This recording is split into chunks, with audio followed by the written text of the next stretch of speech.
I'm 74 years old, and this is the video that took me the longest to say out loud. 8 things I have finally, at long last, forgiven myself for. Not other people, myself. That's the one I put off for the better part of a lifetime. I want you to hear this early, before we begin, so you don't brace yourself for the worst. This isn't a list of my sins, and it isn't a night for weeping into the tea. It's the sound of a woman setting down a bag she has carried since she was young. For most of my years, I believed forgiving myself was the same as excusing myself.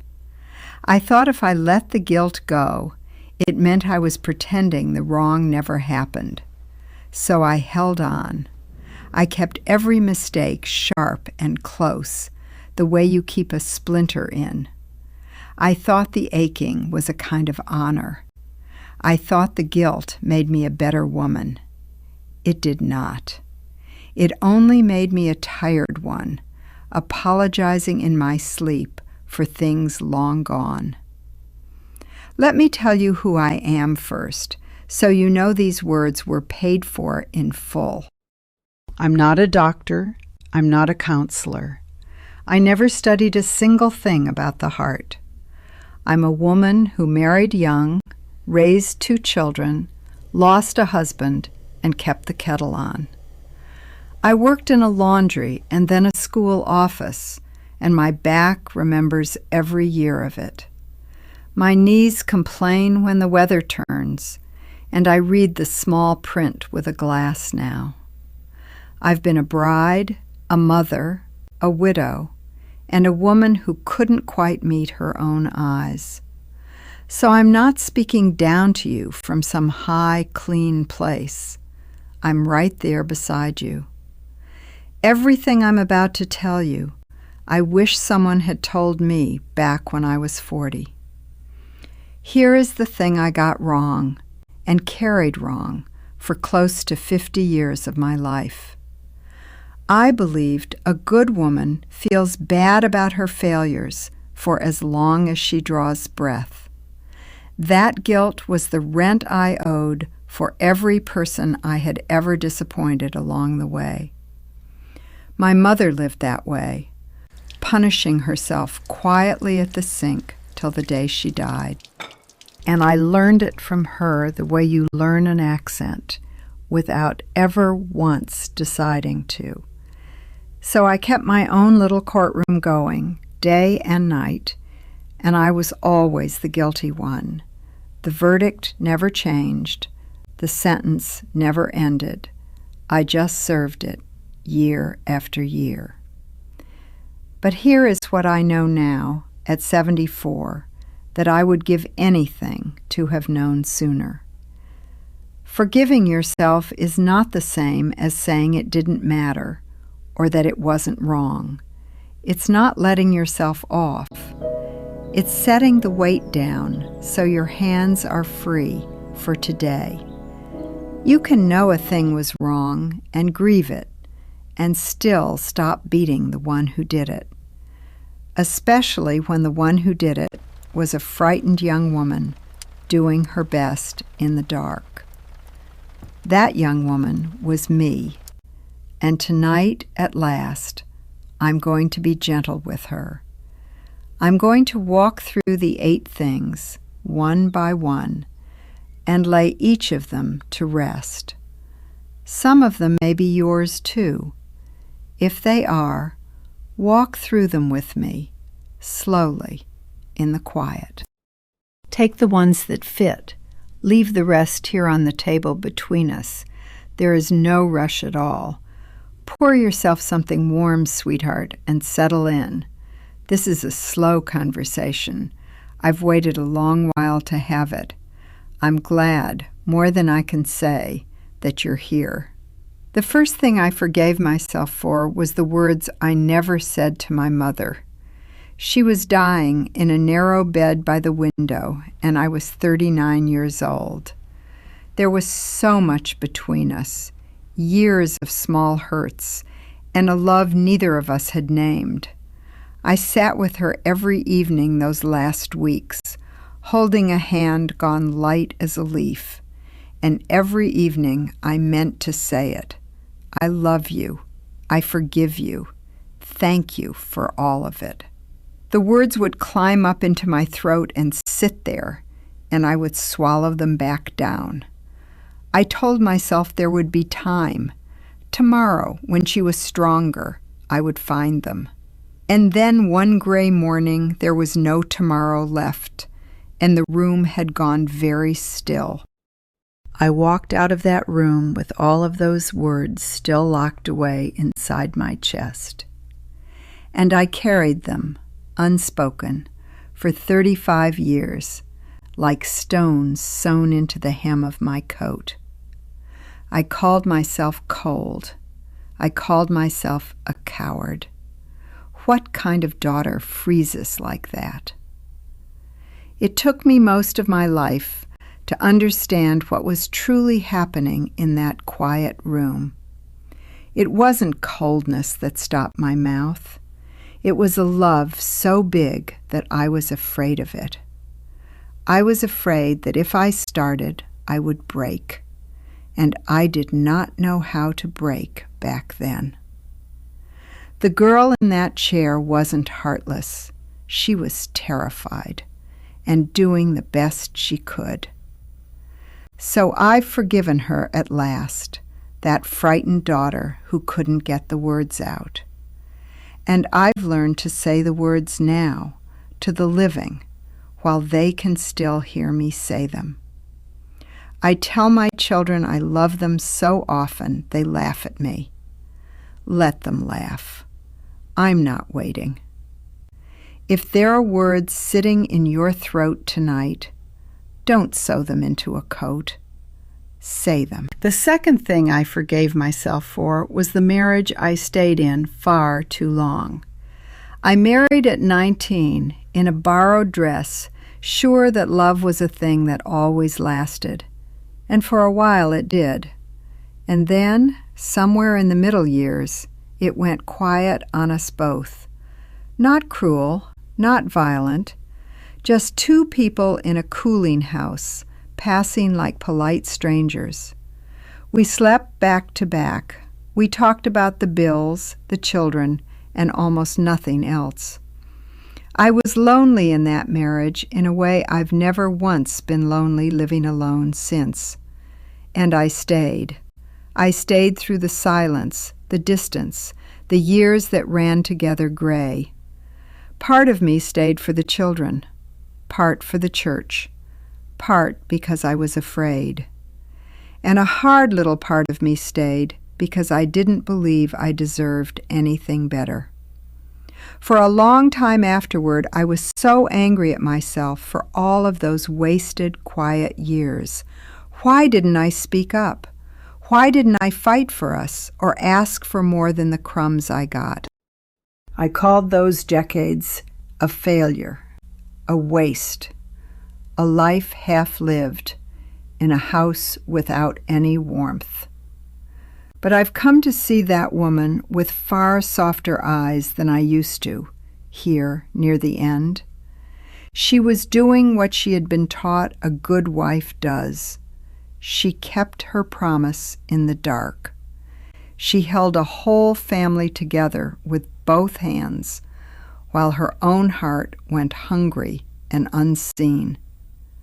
That isn't weakness, and it isn't a wasted life.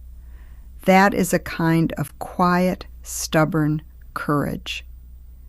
He's gone now, and I've made my peace with him, and with the girl who married him at 19.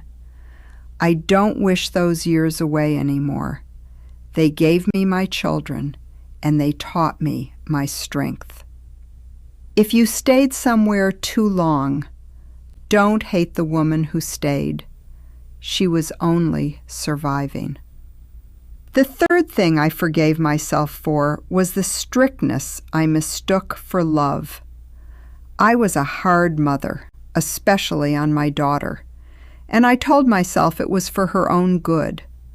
My mother had been hard on me and hers on her, so I thought that was simply mothering.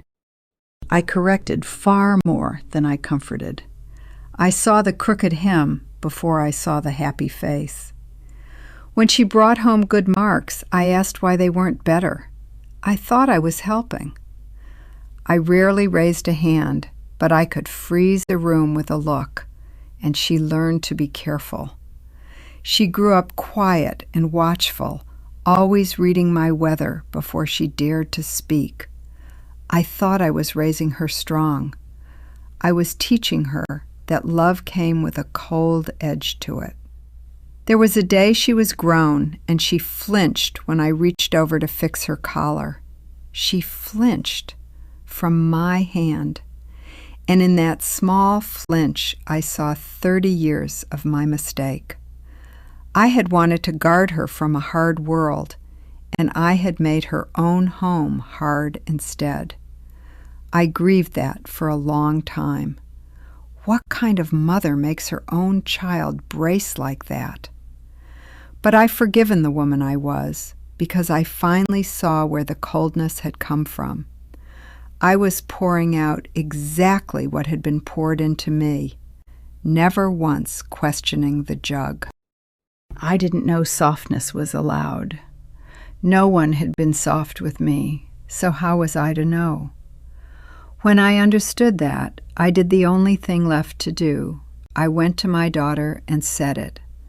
I said, I was too hard on you, and you deserved a gentler mother, and I am so very sorry. She cried, I cried, and slowly, over these last years, she has stopped reading my weather. It is never too late to trade the cold edge for a warm hand. I am the living proof of that. The fourth thing I forgave myself for was the dream I quietly set down and walked away from. When I was young, I had a place waiting for me at a college to train and become a teacher. I used to lie awake picturing my own classroom, the chalk dust, the small upturned faces. Then I married, and the babies came quick, and there was never money or time or the room. So I folded that dream up small and put it away in a drawer, and I closed the drawer.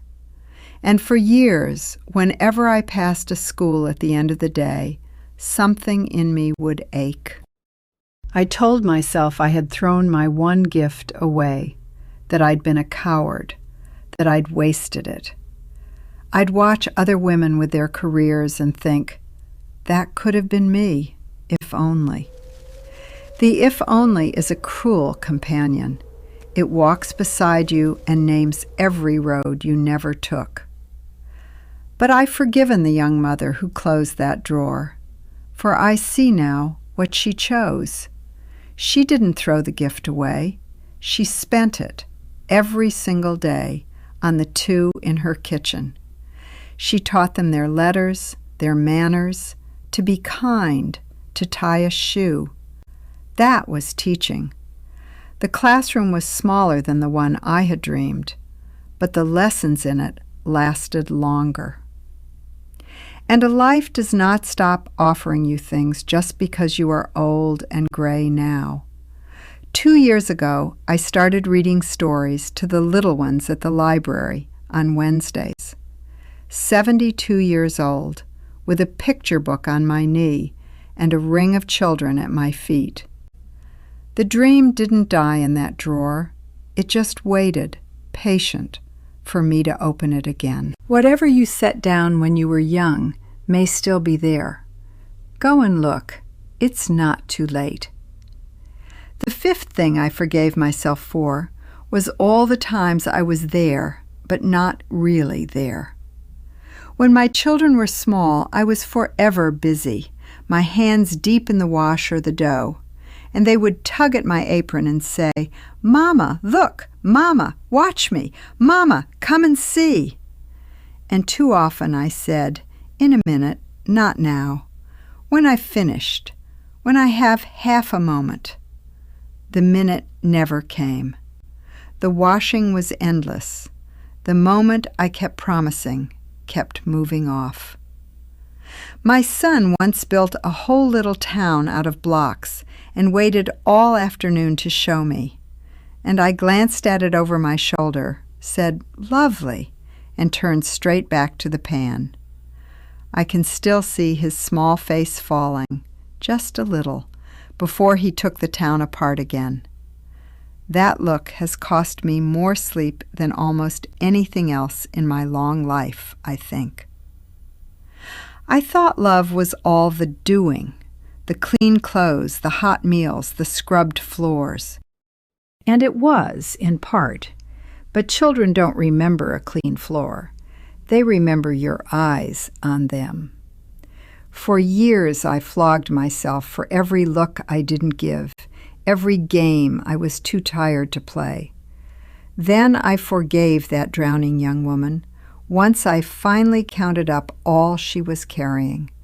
2 children, a cold marriage, a job, a house, and no one ever tugging her apron to help. She gave what she had. There simply wasn't enough of her to go around, and that's the truth. So now, with the grandchildren, when a small voice says, "Watch me," I put everything down. I stop and I turn, and I give them my whole face, because I know now what it is worth. It's the cheapest gift there is, your full attention, and the only one they truly keep. The 6th thing I forgave myself for was the years I threw clean away being angry. I had a friend once, my dearest friend, from the time we were girls in braids together. Her name was Margaret, and she knew me better than my own husband ever managed to. And one terrible year, when I was low and raw, she said something careless and cruel. It cut me to the bone, and instead of telling her so, I simply closed the door on her. I let 20 years go by without a word, 2 decades over one unkind afternoon. Pride told me I was right to. Pride is a poor, cold thing to keep a person warm at night. I nursed that grievance like it was precious. I polished it. I made myself the wronged one.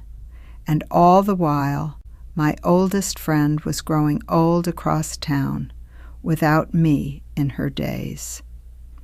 Then one spring, I heard that Margaret had died, quietly, on an ordinary Tuesday morning. And every one of those 20 stubborn years came due all at once in my kitchen. I hadn't punished her with my silence. I had only robbed myself of 20 years of her. For a long time, I couldn't forgive myself for that, for being so proud, so slow, so late. But I've laid that guilt down now, because tearing at myself won't buy back a single hour. What it can do is teach me, and it did. It taught me how fast a person can be gone. So I don't let grudges winter over in me anymore. Life is far too short and far too dear. If there's someone you've closed a door on and your heart still leans toward that door, open it while you both still can. A closed door weighs more than an open one ever will. The 7th thing I forgave myself for is how cruelly I treated myself for a whole lifetime. If you had heard the way I spoke to myself inside my own head, you would have wept for me. I called myself stupid when I forgot a thing. I called myself useless and heavy and old. I would never in my life have spoken to another living soul the way I spoke to me. I was the last one fed, the last one rested, the last one ever forgiven for anything at all. If a friend had a bad day, I'd have wrapped her up in comfort and a warm cup of tea. But when I had a bad day, I told myself to stop feeling sorry and get on with it. I ran myself like a mule and then scolded the mule for being tired at the end of the day. And the strange thing is, I thought that hardness was humility. I thought it kept me good. It didn't keep me good. It only kept me sore and small and frightened of my own mistakes. What turned it was hearing my granddaughter, Small, call herself stupid over a spelling word. It broke my heart to hear it, and I knelt down and said, "We don't ever talk to you that way." And a voice inside me, very quiet, said, "Then why on earth do you talk to yourself that way?" I had no answer. There wasn't one. There never is, for the cruelty we save up for ourselves. So I've forgiven that hard, tired woman, and I've started speaking to her kindly at last. When I drop a cup now, I say, "Never mind, old girl, it's only a cup," as I would tell a friend. When I am tired, I rest, and I don't charge myself a single ounce of guilt for the resting. Be as gentle with yourself as you would be with a frightened child. You have earned that much. The 8th thing I forgave myself for is the hardest one of all, and it took me the longest. I forgave myself for still being here, for surviving, and for being happy again afterward. When my husband died, I grieved him the way you are supposed to, in black and in silence. But underneath the grief, if I am truthful, there was something I was ashamed to be feeling. There was a kind of quiet relief, a loosening. The cold house was finally only mine. I could eat toast for my supper. I could leave the light on. I could breathe my own air. And every time I felt that lightness, a great wave of shame came rolling in right behind it. What kind of widow feels lighter? What kind of wife is glad of the quiet in her own house? The first time I truly laughed again, months after the funeral, I clapped a hand to my mouth, as if joy were a crime, as if living well were a betrayal of the man in the churchyard. I carried that guilt like a black armband long after I had put the black dress away for good. It took me years to give that grieving, guilty woman the one thing she needed: permission. Permission to be alive. Permission to be glad of a morning. Permission to want more time here. The dead do not need our misery. My husband never once wanted me to suffer on his account. If he could see me now, content in my little kitchen, he'd be glad of it, and not wounded. Outliving the people you love is not a sin. It is the tax you pay for a long life lived. And being happy in the years they didn't get is no betrayal. It's how you carry them onward. So I've forgiven myself for surviving, and for the plain, stubborn joy of still being here. I made it to the things that matter, and I won't apologize for the making of it anymore. If you are still here when others are not, live well. It's the truest way to honor the gone. Now let me get up off the list and pull my chair a little closer to yours and just talk. Because I didn't gather these 8 things up just to look back at my own long road. I told you so that you might set one of your own stones down before this night is out. Let me hand you a few small pictures, the kind that live in a kitchen and on a back porch. Picture the mistake you made years ago that still wakes you at 3 in the morning. The one you've replayed 1,000 times, always with that same sick drop in your chest. Try something different tonight. Picture the younger you who made it, and look at her kindly. Ask what she knew then, what she was carrying, how frightened and how tired she really was. Most times you'll find she was doing her level best with what little she had to work with. You don't have to call the mistake good. You only have to stop hunting her down for it. Picture the phone in your hand and the person you have owed an apology for far too long. You don't need a grand speech. Grand speeches are for people still proving something. You need one true, plain sentence. I'm sorry. I was wrong. I've missed you. Can we talk? And then let the quiet do its slow work. You'd be amazed what a plain sorry can open up. Picture the box or the drawer where you folded away something you once wanted so badly. The letters, the paints, the half-written thing, the place you always meant to go and see. Open it on a slow afternoon. It may not be as gone as you have been telling yourself. And if it truly is gone, grieve it kindly and let it rest. But do go and look. Just look. Picture yourself at the mirror, listing your faults the way you have done for 50 years. Stop just once in the middle of the list.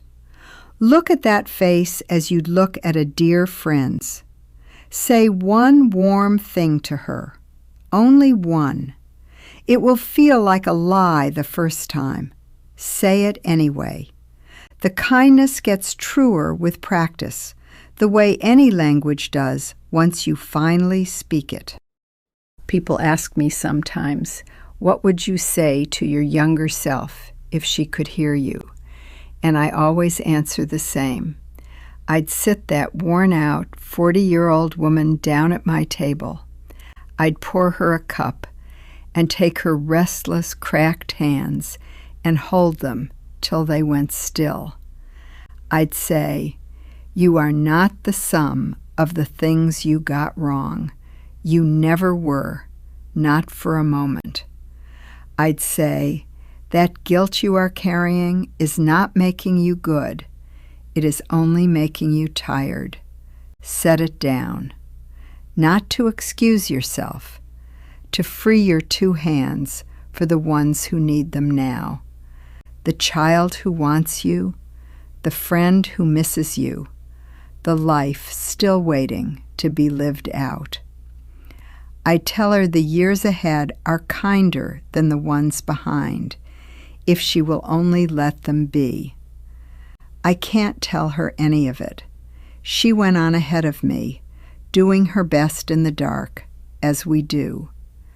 But you are still here, and you can hear me. So I'm telling you what I never told her. Let me tell you why this guilt takes such a deep hold and hangs on for so many long years. It isn't because you are a bad woman. I want you to hear that plainly. Quite the opposite. It is the good ones who carry the guilt. The careless never lose a wink of sleep over it. If you lie awake over the ways you fell short, that is proof you cared how you treated people. The very tenderness that makes you ache is the same tenderness that made you worth loving. So the guilt is not your badness at all. It's your goodness turned around against yourself. And here is the mercy that time brings, if you let it, in the last long stretch of the road. It sands the sharp edges off the old mistakes and shows you the frightened girl beneath. From up here at 74, I can see the whole long field that I walked across. And I can see that the woman crossing it was never the villain I made her out to be. She was just a person, doing her best, guessing, tired, loving badly and loving hard. Memory is kind that way in the end, if you will stop fighting it and let it teach you. I remember almost none of the things I flogged myself over for all of those years, but I remember the warm ones, the small kindnesses, the faces turned up toward mine. That's what the heart keeps hold of when it finally sets the heavy things down at last. Let me take you back to where we started tonight, to that bag I have carried so long. For 50 years I dragged it behind me, packed full of every stone I would not set down. Each stone had a name: my mother's quiet room, the cold marriage, my daughter's flinch, the blocks my son took apart, Margaret, the closed drawer, the mirror, the empty churchyard. And one gray morning this spring, at my own kitchen sink, I finally opened up that bag. I took out each stone, and I held it, and I looked at it hard, and I said, I forgive her. I forgive the girl who couldn't speak. I forgive the wife who stayed. I forgive the tired mother. And one by one I set them along the windowsill, in the light, and I left the bag on the floor. And when I stood up straight, without all of that weight, I swear my arms felt strange to me. Light, empty, free, the way your arms go odd after you finally set down a heavy load. That is what I want for you, more than I know how to say. I want your arms light too. So let me ask you to do one small thing today, before this evening turns into tomorrow. Choose just one of the 8, whichever one pressed the hardest on you as I was speaking, and find one small way to set that single stone down before you go to sleep tonight. Say the words you have been swallowing. Make the call. Open the drawer. Forgive the girl. It doesn't have to be finished today. Forgiving yourself is not one grand and final act. It is 100 small mornings of choosing to be gentle where you once were only cruel. You only have to loosen your grip a little. Tonight, 1 stone. Tomorrow, maybe 1 more. I am an old woman near the far end of a long, ordinary, and deeply loved life, my dear. And this is what I most want you to carry home with you into your own quiet kitchen. It is not too late for you. Whatever you have done, whatever you carry, it is not too late. You do not have to reach the end of your road still dragging that heavy, well-worn bag. You can set it down today and walk the rest of the way with your 2 hands open and free. I spent so many years punishing a woman who only ever needed to be forgiven and held. Don't do as I did. Don't wait until 74 to be gentle with your own dear heart. Be gentle now, tonight. She has waited so patiently, and she has suffered quite enough. And the people who love you never wanted you to suffer for them. They just want you here. You are worth forgiving. You always were, long before you ever got a single thing right. Rest now, dear one. You have carried it long enough. You are allowed to set it down. If you've stayed with me all the way to the end of this, then I think we're alike, you and I. We've both carried more than we should have for far longer than we should have, and we're tired. So let me sit with you again. If these words reached you tonight, subscribe and stay near. Light a candle, pour the tea, and come back, and we'll be a little less alone in it together. Leave me one word below. Tell me which of the 8 you are setting down tonight. I read them in the quiet evenings, and every one warms this old kitchen more than you know. And next time, I want to tell you about a harder forgiveness than this one turned out to be. Not forgiving myself, forgiving the people who hurt me and never once said they were sorry. It's called The People I Finally Forgave, and I've been gathering my courage to tell it. So stay with me. Come back. There is more an old woman wants to give you before I forget. Until then, be tender with yourself tonight. You have nothing to prove and nothing to atone for. Good night. Rest